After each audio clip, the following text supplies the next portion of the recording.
Welcome back, friends, to The Pulse. I am David Harris Jr. Let's talk about one of the biggest double standards in politics right now, the contradiction of approved religions in government versus Christianity. You know, whenever Republicans talk about Christianity, Democrats love to shout separation of church and state, even though this country's motto is, "In God we trust," referencing the God of the Bible. The same people who ban nativity scenes or crucifixes in public buildings are just fine with religion in government as long as it's not Christianity. Because whenever it's another religion, it's labeled as, diversity and inclusion. But look at what's happening right now in New York City under socialist Muslim Mayor Zohran Mamdani.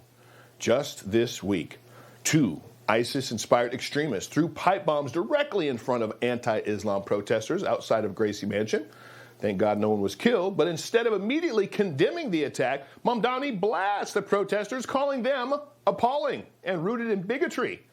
Then the very next night, he hosts dinner for Mahmoud Khalil, a radical anti-Israel activist who's defended Hamas and pushed pro-Hamas propaganda during protests at Columbia University. And if that wasn't enough, City Hall then hosts a Ramadan event where Islamic religious rituals are practiced inside the building. Look at Mamdani's office, covered with Muslim prayer mats. No socks, no shoes. Is this the future for America's biggest city? Joining me now, former National Press Secretary for the Trump campaign and my good friend, Hogan Gidley. Hogan, thanks for joining the Pulse tonight. Now, of all the cities in the world, Hogan, this is where 9/11 took place, the first official Muslim Ramadan event ever inside of New York's City Hall. What is going through your mind right now?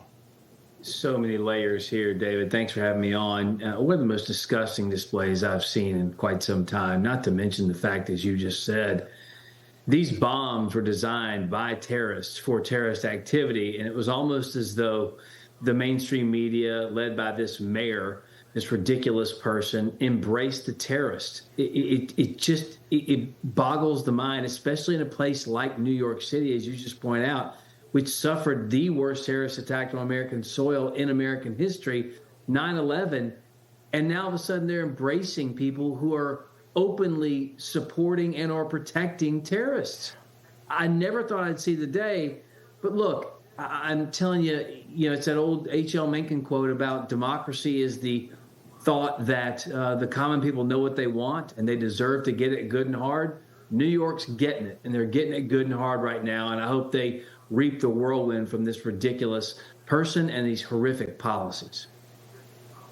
Yeah, they're somewhere in the FO stage of FAFO. That's right. We're finding out. Now, what do you make of Mamdani's lack of condemnation of radical Islamic sympathizers?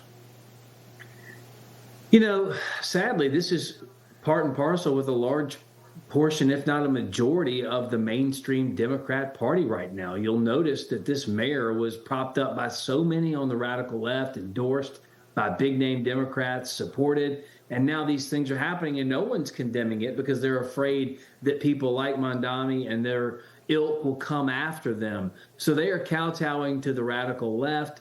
But more than that, I think at this point, you can't even say that. They're embracing this ideology. They're embracing the squad, for example, and their Jew hatred on display every day in Congress, those who would defend terrorism and condemn America. It's tough to have a nation that is still the beacon of hope and of strength and of freedom and of democracy and of love all over the world when half of the population rooted in the Democrat Party believe that we're the cause of the world's problems, that we're the root of all evil.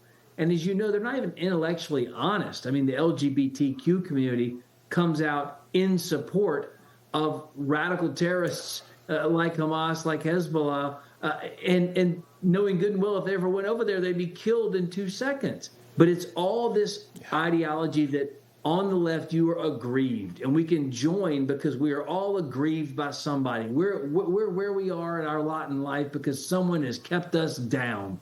It's that type of mentality that I think is a virus on the left, but quite frankly, it is the core tenet now of this political party that is known as the Democrat Party. Yep, it is the core tenet, 100%.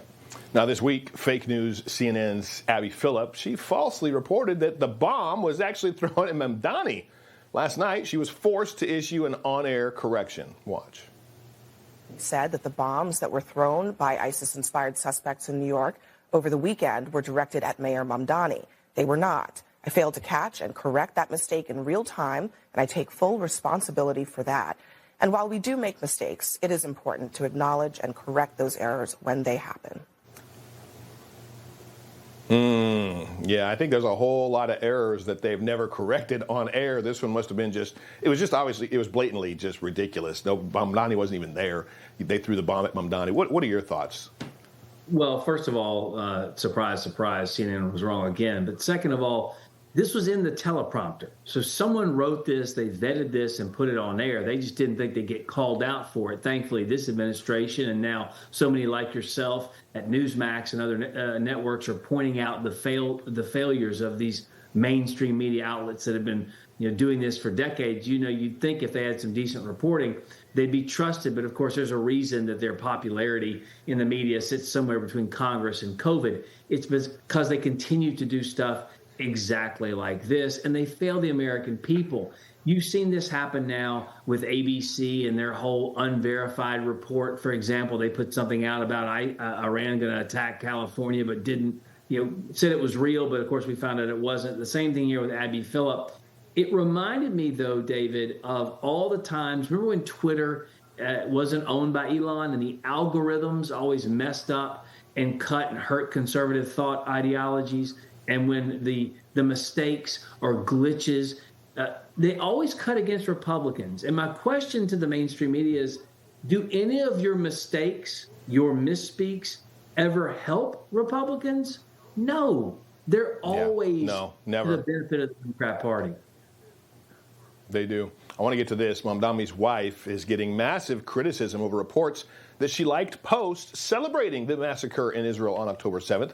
Bruce Blakeman, the Republican nominee for New York governor, is now demanding a state investigation by Kathy Hochul and calling for a public apology from Mamdani's wife. In a statement, he says in part, quote, "The Mamdani family has sent a chilling message to Jewish New Yorkers that the savage violence of October 7th, rapes, torture, and the brutal murder of babies was merely a punchline for online laughs and likes." Hogan, what does it say about a person that likes posts made in celebration of what took place in Israel on October 7th? We're talking about Mamdani's wife here, the mayor of New York City. I know.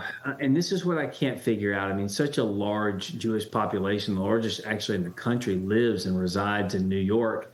It's so unbelievable that this man was elected. Now, granted, the field was crowded and, the numbers skewed and he was able to pull it out there at the end.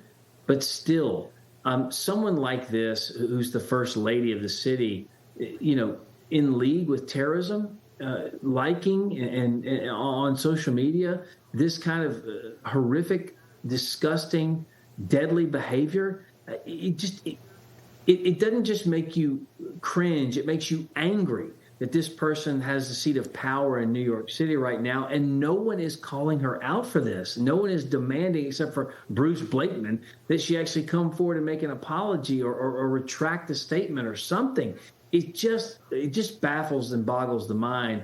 But quite frankly, again, when these people tell you who they are, you should believe them. This isn't surprising to anyone, or it shouldn't be who's paying attention. They told you this is how they were going to run the city. They told you they were socialists. They told you they didn't like the Jewish people. They told you that Hamas was fine and that Iran and dictators like that are doing just okay and that they're, misunderstood. What did you think was going to happen? Yeah, that's exactly correct. They weren't thinking at all, and that's the problem. Hogan Gidley, God bless you, brother. Thanks for joining the Pulse tonight. You too, brother. Information. Truth is freedom. Is Newsmax. It's real news for real people.